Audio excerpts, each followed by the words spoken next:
안녕하십니까? 정상교입니다.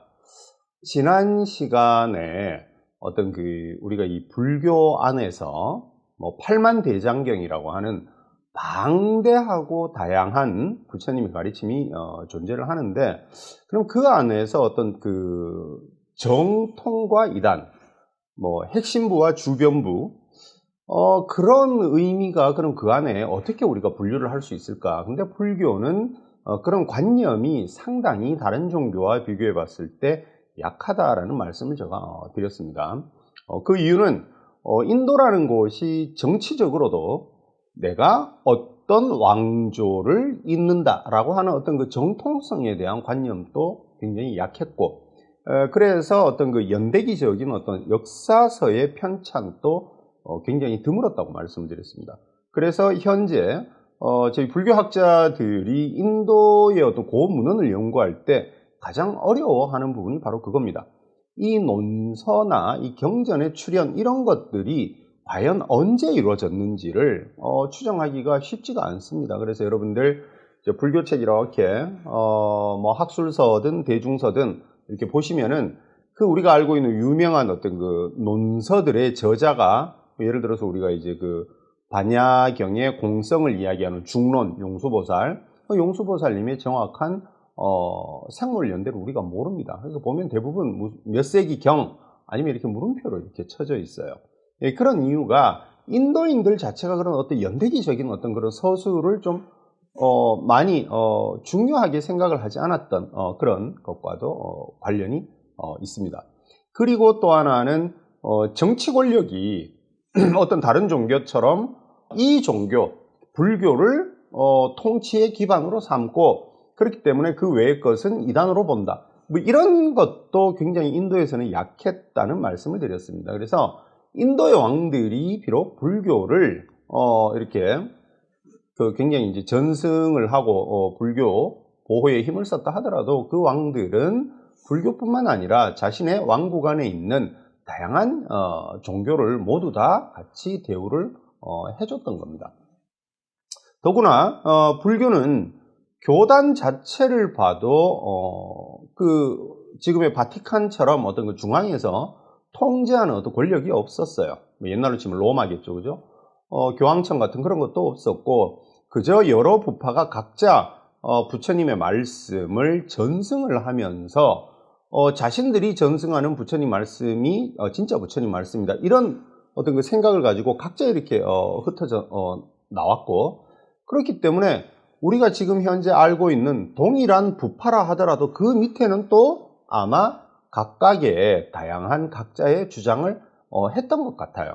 그래서 우리가 지금 이제 승가라고 할 때 이제 상가라고 하는 이제 범어를 소리 나는 대로 승가라고 했는데, 그것은 이제 영어로 하면 하나의 어떤 연합체 정도, 그런 느낌이었다는 말씀을 드렸습니다.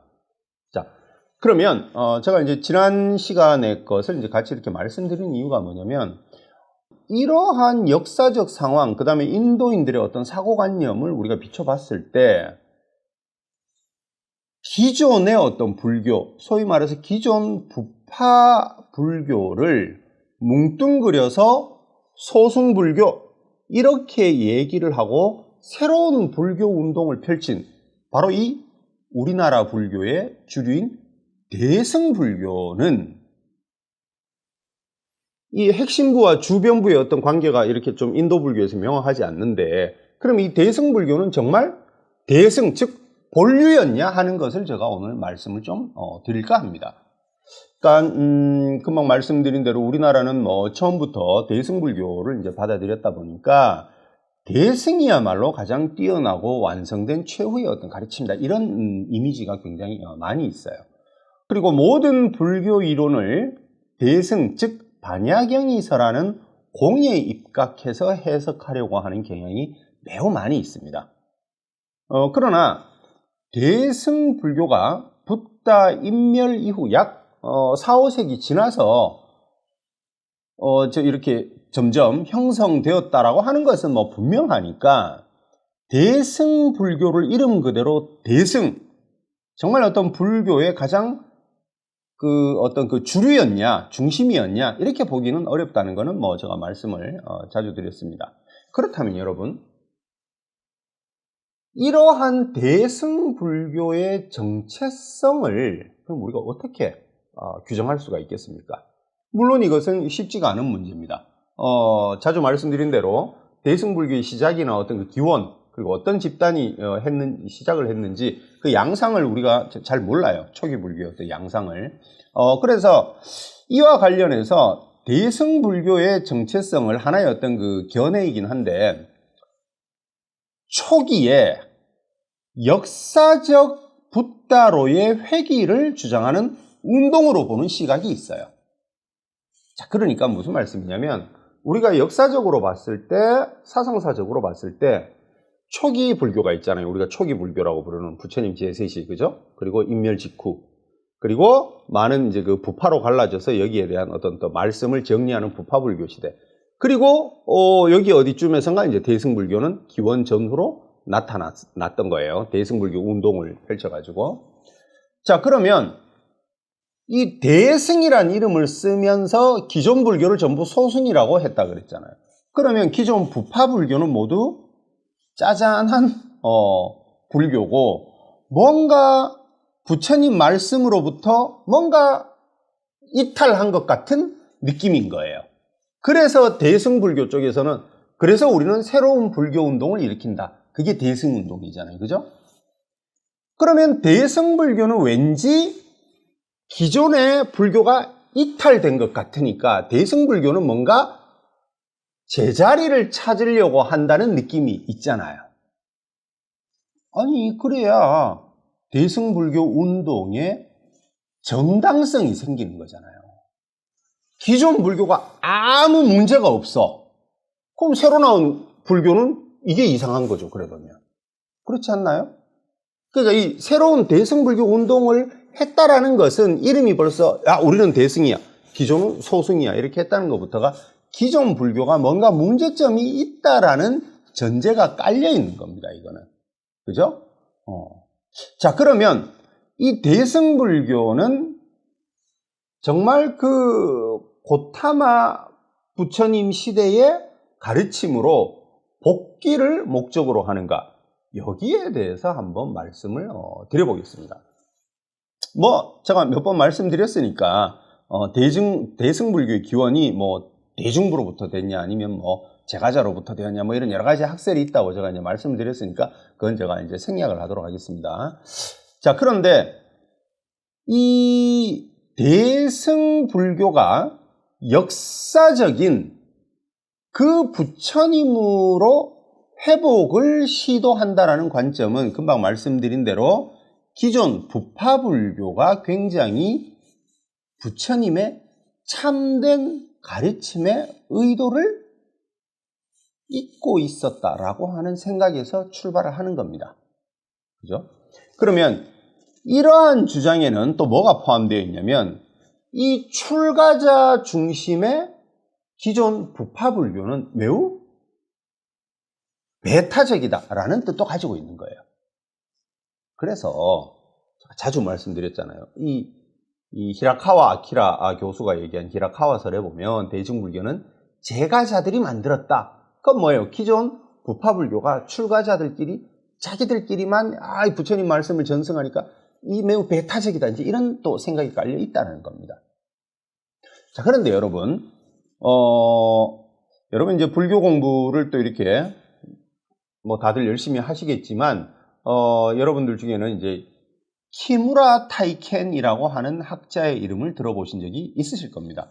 1881년에서 1930년에 이제 돌아가셨는데, 이 세계적인 학자셨는데 조금 일찍 돌아가셨어요. 그런데 여러분, 그럼 이 키무라 타이켄의 이름이 조금 생소하시다면 여러분들 이제 지금 검색을 해보셔도 되고, 아니면 도서관 이런 데서 보실 때 중촌원, 이것도 몇 번 말씀드렸습니다만, 이제 일본 이름으로 나카무라 하지메라고 하는 학자의 이름은 많이 들어보셨을 거예요. 그래서 이 검색을 해보시면 우리나라의 이 나카무라 하지메, 즉 중촌원의 번역본이 꽤 많이 있습니다. 우리나라에 보면. 물론 이분은 인도 철학, 그 다음에 이제 불교, 초기 불교, 대승불교 엄청난 연구를 하신 뭐 세계적인 대가셨어요. 이 나카무라 하지메 선생은 1912년에서 이제 1999년까지 생존하셨었는데 이 말씀 왜 드리냐면은 그래서 이 최소한 기무라 타이켄이 조금 생소하시다면 이 중초는 나카무라 하지메의 책은 정말 우리 한국의 불교학자라면 이분들의 책을 안 보신 분은 아무도 없을 겁니다.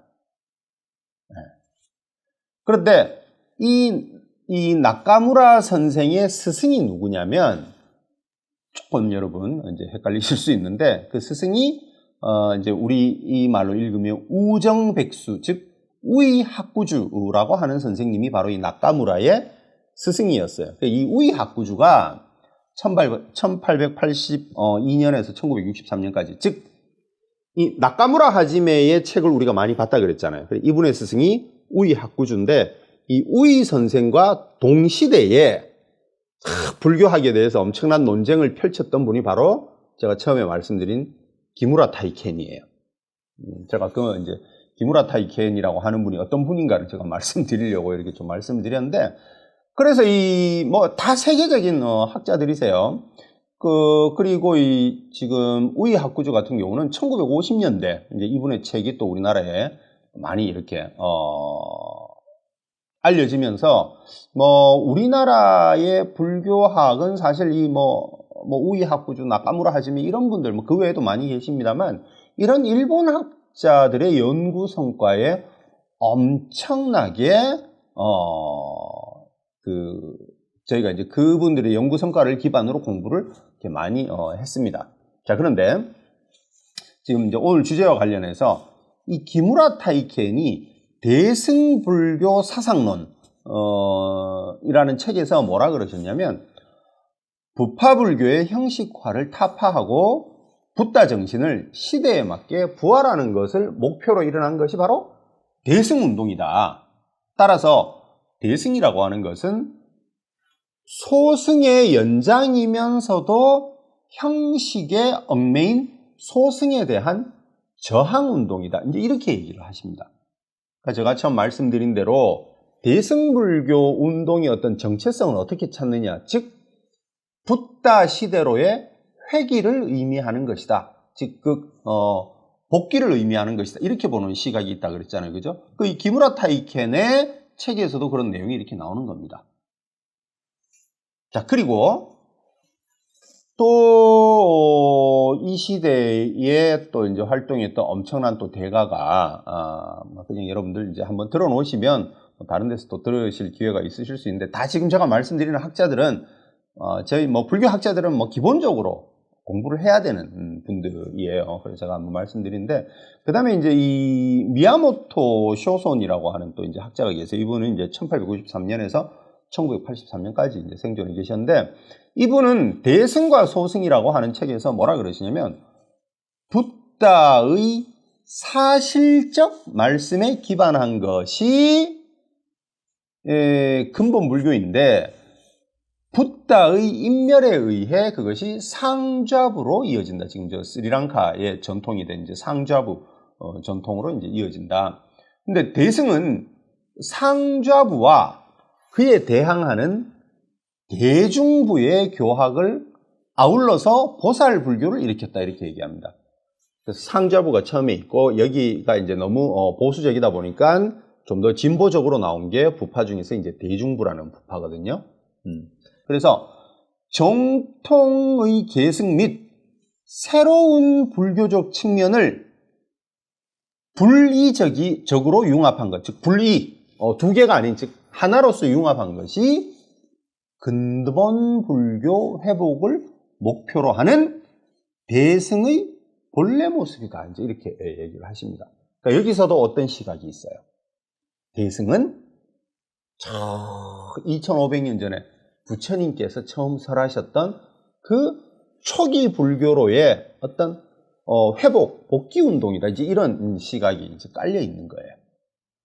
그 다음에 뭐 또 유명한 야마다 류쇼 선생님 같은 경우는 뭐 이분 또 동시대 분이신데 1895년에서 1979년까지 대승불교 성립론 서설이라고 하는 책에서 장로교단과는 별도로 속인들로부터 부처님의 근본 교설에 돌아가려고 하는 운동이 대승이다, 이렇게 얘기를 하십니다. 이 장로교단은, 우리가 장로는 지금 다른 종교에서 많이 쓰는 말이지만 불교에 나오는 말입니다.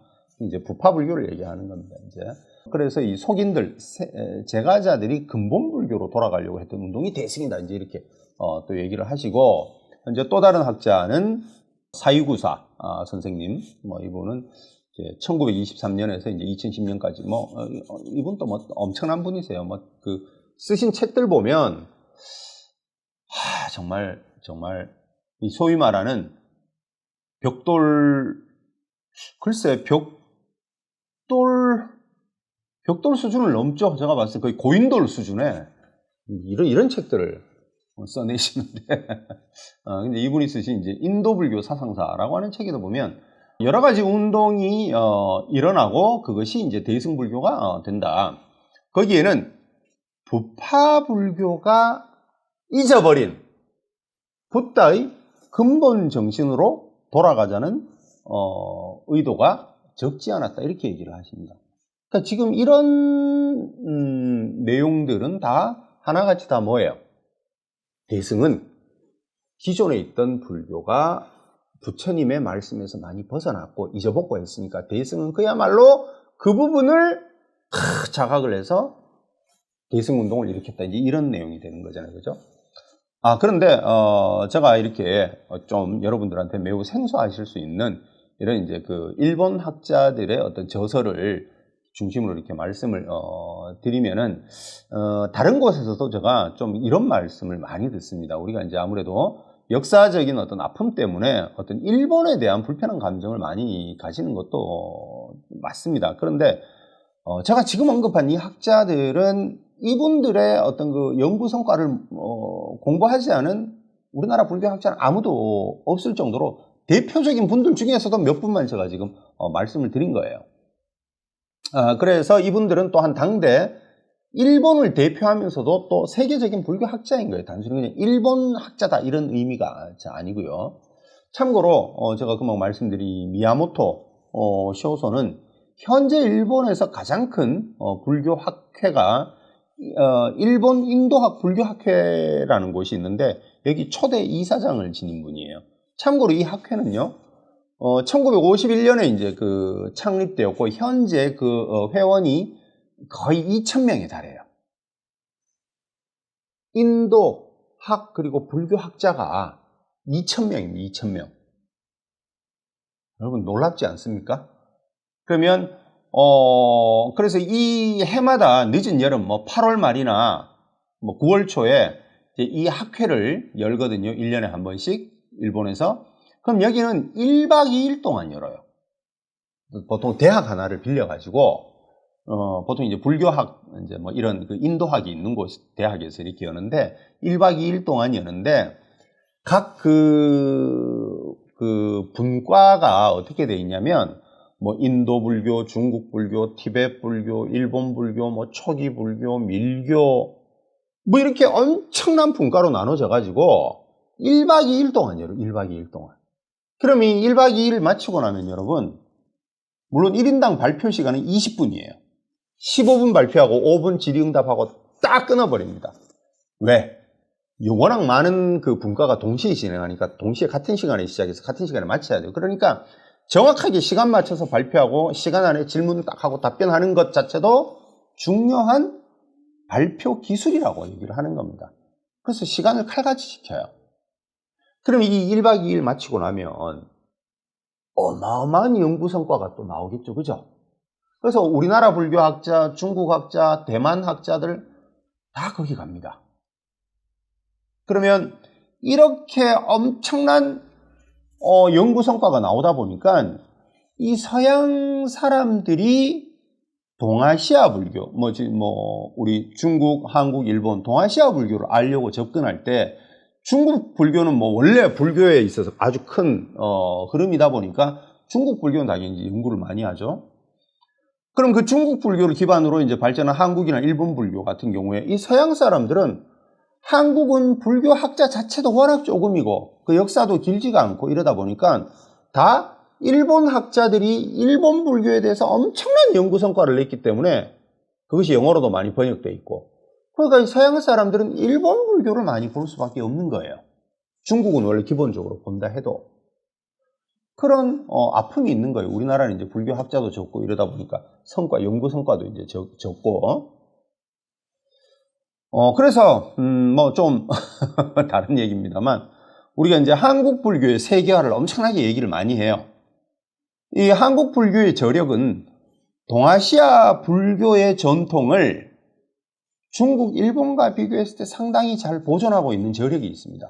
뭐 중국은 이제 공산화도 됐고, 그죠? 문화 대혁명 때문에 많이 파괴가 됐잖아요. 그죠? 근데 일본은 일본 문화 자체가 자신들의 어떤 독창적으로 이렇게 많이 변형을 많이 시키잖아요.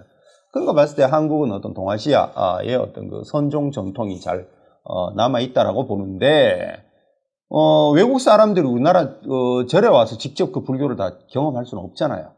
결국은 그것을 체계적으로 정리해서 연구하는 이 연구자들, 이 연구 분야에 대한 지원을 많이 해야만이 우리가 이 한국 불교의 세계화가 이루어진다라고 저는 생각합니다. 그래서 해마다 그 일본에 그 학회에 그 가보면 여러분 불교학자가 2,000명, 그 정말 어마어마하죠, 그죠? 참 막 부러울 때도 있고. 자, 그래서 지금 일본 학자들 걸 얘기를 하는 거예요. 단순히 뭐 일본 학자 이게 아니라 세계적인 학자들의 내용이라서 제가 소개를 드리는 겁니다. 물론 지금은 우리가 이제 뭐 인터넷도 있고 뭐 유럽이나 미국에서도 많이 공부하고 이제 오시고 우리 국내에 불교학 이제 수준도 많이 높아졌지만, 그 이전은, 그리고 지금도 여전히 우리가 이제 일본 불교학계가 이룩한 성과를 많이 우리가 기반으로 하고 있습니다. 그래서 이런 거를 좀 객관적으로 바라보는 게 좋을 것 같아요. 그래서 여담으로 우리가 삼국시대 우리나라가 불교를 일본에 전해졌는데 뭔 일본 불교를 얘기하냐, 그런 차원이 아니라는 말씀을 제가 드리는 겁니다. 이것은 매우 불교학을 이해하는 데 있어서 여러분, 제가 아까 전에 그 중천원 나카무라 하지메 선생님 책이 많이 번역되어 있다. 물론 그분이 냈는 어마어마한 책에 비하면 요만큼밖에 번역이 아직 안 돼 있지만, 그러한 연구 성과가 그 이전이나 그리고 지금 또 우리나라 학자들에게는 아주 중요한 또 참고 연구서가 이제 되고 있습니다. 그래서 여러분들이 시중에서 그 일본 책의 번역본이나 학술서 같은 경우에 이렇게 보시면은 이거 일본 책이 왜 이래 많지? 이런 생각을 할 때는 제가 금방 말씀드린 대로 학술적으로 워낙 긴 시간 많은 연구자들이 일본에서 연구를 했기 때문에 그런 것이다 라고 이해를 하시는 것도 현대의 불교학을 이해하는 또 좋은 어떤 그 관점 중에 하나라서 제가 말씀을 드립니다.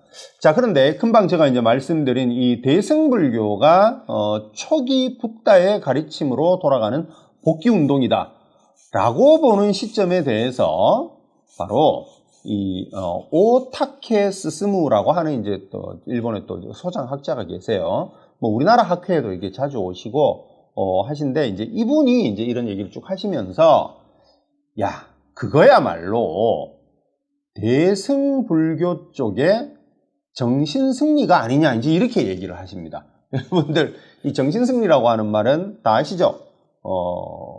루신의 아큐정전에 나오는 말이죠, 그죠?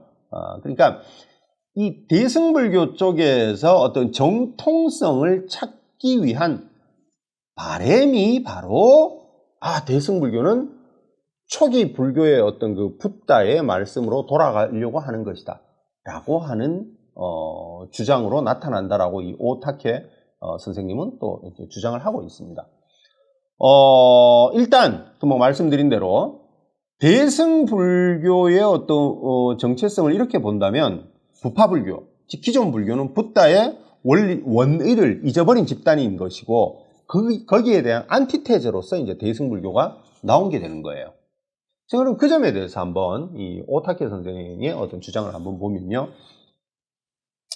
우리가 이제 소품 반야바라밀경에 보면 최초로 여기에서 이제 대승이라는 말이 나오고, 그 다음에 이제 부파, 즉 소승에 대한 비판이 이제 명시되어 있는데, 그럼 이 소품 반야경 이전에 나온 거의 대승불교 경전 중에서도 아주 초기에 해당하는 대승경전인 여러분 또 많이 들어보셨을 아촉불국경, 사리불회과경, 월명보살경 등등 이러한 아주 최초기 대승경전들을 보면은 어떤 그 깨달음을 행하는 자, 스스로를 보살도, 보살승, 불승이라고 하면서도 이들은 부파불교를 비판하지 않습니다.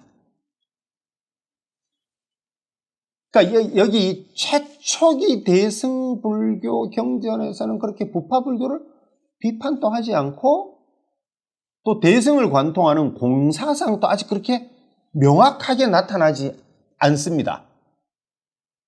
자, 따라서 이 대승불교가 처음 형성될 때는 기존 주류 불교였던 부파불교에 대한 안티테제가 아니라는 추측이 가능하죠. 그리고 이들은 스스로 수행해서 성불하는 것, 즉 붓다가 되는 것을 목적으로 하고 있습니다. 그럼 여기서 이 수행승들이, 대승의 수행승들이 목적으로 하는 그 붓다처럼 되겠다 할 때 이 붓다는 저 초기 불교 시대의 고타마 붓다가 아니고, 즉 니까야 아함을 설하시는 그 부처님이 아니고, 어쨌든 새롭게 형성된 이 대승경전에 등장하는 초월적인 그런 좀 절대적인 붓다를 의미를 합니다. 자, 무슨 말씀이냐면 여러분, 대승불교 경전은 어쨌든 이 초기 불교보다는 뒤에 이렇게 형성이 된 것으로 보여요. 그럼 그 대승불교 중에서도 아주 초기에 해당하는, 예를 들어서 아촉불국경 같은 그 내용을 보면 이거는 후한시대 지루가참이 번역을 했어요. 그 약 2세기경에 이제 번역이 되거든요. 그럼 인도에서는 그보다 앞서서 성립됐다는 걸 우리가 추론할 수가 있겠죠, 그죠? 근데 여기 내용을 보면 어떤 그 사리불의 질문에 대해서 이제 대답을 하는 형식으로 이 아촉불이 발심수행한 인연을 설하십니다. 그리고 이제 이 품에 보면 아촉불국의 어떤 장엄, 즉 그 국토는 막 그 칠보로 뭐 이루어져 있고, 뭐 삼악도가 없고, 뭐 음식은 뭐 생각하는 대로 따라 저절로 뭐 그 앞에 나타난다라고 하고, 그리고 이러한 장엄은 모두 아촉불의 공덕에 의해 이루어진다고 얘기를 합니다. 그리고 제 3품을 보게 되면 소승 성문들이 아라한을 목적으로 하는 것에 비해서 단 한 번 이 아촉불의 설법을 듣는 것만으로도 아라한도를 모두 얻을 수 있다고 합니다. 그리고 이어지는 제 4품에 보게 되면 보살이 이 국토에 태어나면 이 아촉불의 위신령으로 모든 행이 청정해지고 또 불도에서 물러서지 않고 무상정등각을 얻을 수 있다라고 이렇게 합니다. 그리고 제5품에서는 이제 아촉불이 열반하시는 모습과 아촉불의 국토에 태어나는 방법에 대해서 이제 설하는데, 그것은 바로 그 방법은 아촉불의 가르침대로 보살행 육바라밀 수행을 해서 아촉불 칭견하기를 하면 된다라고 이제 얘기를 합니다. 따라서 이러한 절대적이고 이 초월적인 어떤 그 붓다에 대한 전승에서 여기서 어떤 종교적인 어떤 그 믿음, 감흥을 받아서 나도 저러한 부처님처럼 되어야겠다라는 수행자들이 있었고, 이러한 움직임이 대승불교의 초기 대승불교의 원동력 중에 하나지, 아함경에서 얘기하는, 즉 고타마 붓다로서 붓다에게 돌아가겠다라고 하는 그건 아니라는 겁니다. 이 대승불교는 요런 것만 보더라도 이해가 되십니까? 그러니까 이 대승불교의 정체성을 그때 기존의 부파불교는 좀, 이 초기 부처님 말씀에서 벗어났으니까 이 대승불교 운동을 일으킨 사람은 초기 고타마 붓다 시대로 돌아가려고 하는 운동이었다라고 하는 기존 연구 성과가 있는데, 이 오타케 선생은 뭐라 그러냐면, 아니다. 아주 최초기 대승경전의 내용을 보면은 거기도 이미 초월적인 부처님에 대한 이 동경이 나타나 있다. 그래서 이 수행자들은, 대승불교 수행자들은 이 초월적인 붓다를 동경하면서 여기를 닮아가려고 하는 것이 대승불교 운동이다. 이렇게 다르게 보는 거예요. 일단 이렇게 정리를 하나 드리고요. 자, 그러면은 이 초기 불교 경전, 니까야 아함에 나타나는 부처님하고 이 대승불교 경전에 나타나는 부처님은 어떤 차이가 있는가? 계속 보시면요. 중요한 바로 어떤 우리의 그 불교를 불교가 기반하는 우리 이제 업론 있죠, 그죠? 행위론. 자, 그러면 이 행위론, 우리의 어떤 죄악, 뭐 선악, 복덕, 이게 다 뭐예요? 업보잖아요, 업보. 우리의 행위론이에요. 그 업보라고 하는 건 행위론이에요. 우리가 어떤 행위를 하느냐에 따라서 선악이 있고 선악이 있는 거잖아요. 선한 가보, 악한 가보, 이제 이런 게 있는 건데, 이 초기 불교에서 복덕을 초기 불교에서는 이 복덕을 쌓는 사람은 사후에 천계에 태어난다라고 얘기를 합니다.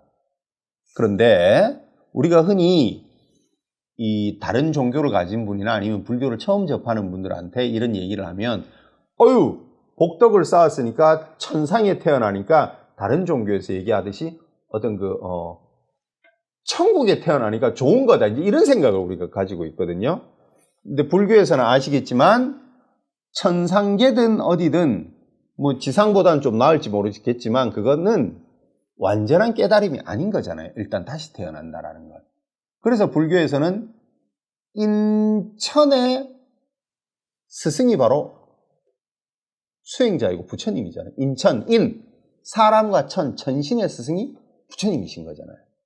그러니까 신으로 태어난다라고 하는 것도 전생에 인간보다는 좋은 업보를 쌓았겠지만 결국 그 역시 업보가 닿으면 또 윤회를 하는 겁니다. 그래서 천계에 태어난다라고 하는 것은 그렇게 완전한 깨달음이 아닌 거잖아요. 불교에서는. 그죠? 뭐 다 알고 계실 거고. 그래서 진정으로 번뇌를 소멸시킨 자는 두 번 다시 태어나지 않고 무엇을 획득합니까? 열반을 획득하게 되는 것이죠. 그래서 이 초기 불교에서는 복덕을 쌓는 것만 가지고 깨달음을 얻는 것이 아니에요. 그거 말씀드린 대로 복덕을 쌓은 사람은 사후 천계에 태어난다라고 하는 이런 수타니파타나 이런 데 보면 이제 그런 말씀이 이렇게 있거든요.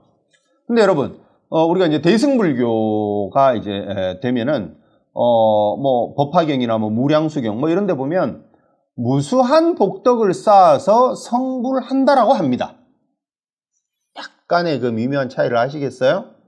초기 불교에서는 복덕을 쌓아가지고 천상에 태어나는 게 되고, 대승불교에서는 무수한 복덕을 쌓으면 성불하는 쪽으로 가는 겁니다. 그래서 부파불교에서 이 성문승들은 현생에 있어서 죄악도 복덕도 쌓지 않고 현세의 아라한이 되는 것을 목표로 하는데, 대승불교의 보살은 현생에 있어 복덕을 엄청 쌓아서 미래세에 바로 붓다가 되는 것을 목표로 합니다. 자, 그래서 완전한 어떤 그 대승불교의 틀이 갖춰진 그 단계에 들어서면 우리가 잘 아는 대로 어떤 뭐가 돼요? 대승불교에서 가장 중요하게 얘기하는 게 복덕과 지혜의 이 두 개의 자량이 필요하다고 얘기를 하죠. 복덕과 지혜. 여러분, 자량이라고 하는 게 뭡니까? 필요한 물자잖아요. 필요한 물자. 지참물. 가지고 와야 하는 것. 소재, 재료. 즉, 깨달음을 키우는 재료가 자량이잖아요. 자량. 그래서 수행에 의해서 획득되는 어떤 성공 공덕을 의미하는데, 바로 대승에서는 그 깨달음을 얻기 위해서 뭐를 요구한다? 복덕과 지혜라고 표현을 하는 겁니다. 자, 그런데 여러분, 이 대승경전이 출현하는 과정에서 보면 복덕, 그 다음에 삼매, 지혜가 동등하게 취급되다가 이렇게 완전히 이제 대승이 딱 자리를 잡아버리면 복덕과 지혜가 가장 중요한 걸로 탁 한정이 딱 됩니다. 그럼 여러분, 복덕이 뭡니까? 복덕. 먼저 주위 사람들한테 맛있는 거 쏘고 뭐 이러면 복덕. 뭐 그것도 복덕이죠. 그것도 그 마음이 넓지 않으면 그거 할 수가 없죠, 그죠? 근데 우리가 이제 대승불교의 양대 학파가 바로 이제 중간학파와 유식학파잖아요, 그죠? 근데 이 유식학파의 가장 중요한 이제 논서인 유가사지론에 보면 복덕과 지혜를 어떻게 나눠놓냐면, 여러분 우리 대승불교에서 중요한 육바라밀 있죠, 육바라밀. 그거를 세 개씩 이렇게 복덕과 지혜로 이렇게 분류를 딱 이렇게 해놔요. 재미있죠, 그죠? 그래서 복덕은 여러분, 보시바라밀은 복덕이겠습니까? 지혜겠습니까? 당연히 뭐 베푸는 것의 어떤 베품의 완성이니까 복덕이 되겠죠, 보시바라밀은. 그 다음에 계율바라밀. 이 계율이라고 하는 건 뭐예요? 자기 절제의 완성인 거잖아요, 그죠? 복덕에 속하고, 그 다음에 인욕, 인내, 이것도 이제 그 복덕에 포함됩니다. 그리고 지혜는 당연히 반야바라밀, 통찰지의 완성이 반야바라밀이니까. 그리고 노력의 완성, 정진바라밀. 그리고 명상수행의 완성, 정여바라밀. 이 세 개를, 지혜를 이끄는 것으로 딱 얘기를 합니다. 그리고 같은 또 이제 유식학파의 논서 중에서 또 매우 중요한, 여러분, 대승장엄경론이라고 하는 논서가 있어요. 여러분, 이 유식학파는 뭐 여러 전설적인 내용도 있지만 무착과 이 세친 형제에 의해서 이제 이 유식학이 완성이 되는데, 그 중에 이제 형이 무착이죠, 무착. 그래서 약 4세기경에 이 무착이 쓴 게 바로 이 대승장엄경론인데, 여러분, 이 이름이 대승장엄경론이에요. 대승을 장엄하는 논서다 이 말이에요. 그럼 이 무착은 유식학파라 그랬잖아요. 대승 안에서도 유식학파인데 유식장엄경론이 아니라 대승장엄경론 이렇게 썼어요. 그건 왜 그렇겠습니까? 그 당시 대승불교의 논사들은 대승의 정통성에 대한 비난이 계속 있었던 거예요. 그러니까 대승 논사들은 대승이 불설이라고 하는 것을 계속해서 주장을 합니다. 그 후대의 위대한 대승 논사들도 보면 왜 대승이 불설인가에 대한 얘기를 계속합니다, 여러분. 그 말은 바꿔 말하면 그때까지도 대승은 계속해서 소수파로서 공격을 계속 받았다는 얘기가 됩니다. 그러니까 대승의 논사들이 대승은 위대한 것이고 부처님의 직설이라는 것을 갖다가 계속 논증을 하는 이런 논서를 쓰게 되는 거예요. 뭐 그런 것도 우리가 여기서 이제 엿볼 수가 있습니다. 아무튼 이 대승장엄경론에 보면 복덕에 해당하는 보시, 계율, 인욕은 바로 이타적인 것이고, 그리고 지혜에 해당하는 이 반야, 정진, 정려는 바로 자신을 위한 것이다. 이제 이렇게 또 나누고 있습니다. 즉, 이 대승에서 복덕을 쌓으면 붓다가 된다 라고 하는데, 구체적으로 보시, 계율, 인욕을 복덕이라고 하고, 이것은 이타적인 것이 되고, 즉 타인을 구제하는 것을 의미하고, 그 다음에 그런데 이런 내용들은 초기 경전에서는 나타나지가 않습니다. 따라서 붓다가 된다는 것, 즉 성불한다는 것은 지금 말씀드린 이 세 가지 바라밀로 대표되는 복덕을 쌓아서 고귀한 인간이 되어서 다음 생, 또 그 다음 생에 대승경전식으로 얘기하는 붓다가 됨을 의미하는 게 이 대승에서 성불한다, 붓다가 된다라는 의미라는 거예요. 제가 목소리가 자꾸 커졌습니다. 그러니까 이런 사상은 부처님 멸후 약 5세기 이후에 나타난 대승불교에서 나타나는 거예요. 그러니까 우리가 제가 처음에 이제 여기서 말씀드린 게 뭐냐면 대승은 아주 최초기 부처님으로 복귀하는 운동일 것이다라고 하는 시각이 있는데 오타케 스스무 선생은 뭐라 그러냐면 이런 아주 초기 대승불교의 어떤 그 내용과 그 다음에 여기서 복덕을 쌓아서 부처님이 되는 것이라고 하는 의미에서 여기서 복덕의 의미를 파악한 다음에 이거는 철저하게 대승불교적인 붓다가 되는 것을 의미한다라고 주장하는 것을 제가 이제 말씀을 드린 겁니다. 자, 그럼 여기서 하나 우리가 마지막으로 짚고 넘어갈 게 있습니다. 제가 이제 자주 말씀드린 바로 윤회에 대한 말씀인데요.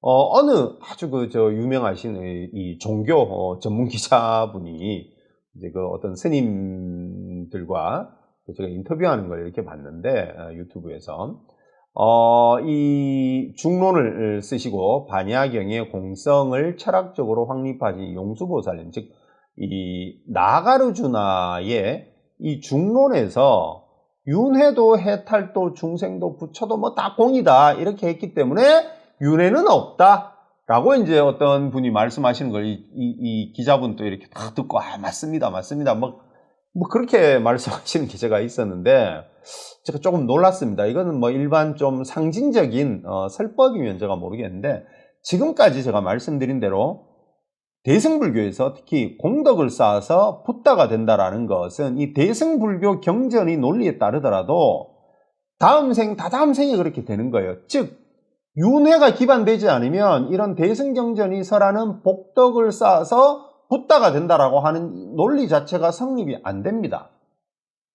논리적으로 봤을 때도. 그러니까 그냥 우리가 쉽게 모든 걸 공이라고 얘기하니까 뭐 윤회도 공이고 이렇게 해서는 우리가 불교에 대해서 궁금해하고 불교의 어떠한 교리가 어떠한 논리 시스템에 의해 가지고 윤회를 얘기하게 되었으며 업보를 얘기하게 되었으며 그로부터 벗어나는 수행론이 왜 나왔는지를 알아야 되는데 그냥 모든 걸 공이다 이래버리면 문제 해결로 다가갈 수가 없어요. 공이라고 하는 것은 이 기원 전후에 대승불교에서 이제 부각시킨 거기 때문에 그것은 또 다른 관점으로 우리가 봐야지 다 공이니까 윤회는 없어 그렇게 봐서는 안 된다는 말씀을 제가 다시 한번 드리는 것입니다. 자, 그래서 불교라고 하는 것을 우리가 굉장히 다양한 관점에서 각 지역마다 각 시기마다 불교가 워낙 넓게 퍼졌기 때문에 그 사상적 그 시기적 맥락을 보면서 그 사상을 이렇게 들어가야 되지 하나의 관점으로 뭉뚱그려서 불교를 본다? 그것은 우리가 상당히 경계를 해야 됩니다. 자, 그런 의미에서 오늘은 대승불교가 바로 어떤 자신들의 정체성을 찾기 위한 하나의 바람으로서 아주 그 최초기 고타마 붓다의 설법과 완전 일치하는 것이기 때문에 그쪽으로 돌아가려고 했던 운동이다 라고 보는 바람이 예전 연구 성과에는 많이 나타나지만 그렇지가 않고 그건 역시 대승불교가 지향하는 새로운 붓다의 모델을 지향하는 것이다 라고 하는 바로 오타케 스스무 선생의 이론을 말씀드리면서 윤회에 대한 이론도 함께 말씀드렸습니다. 오늘도 들어주셔서 감사합니다.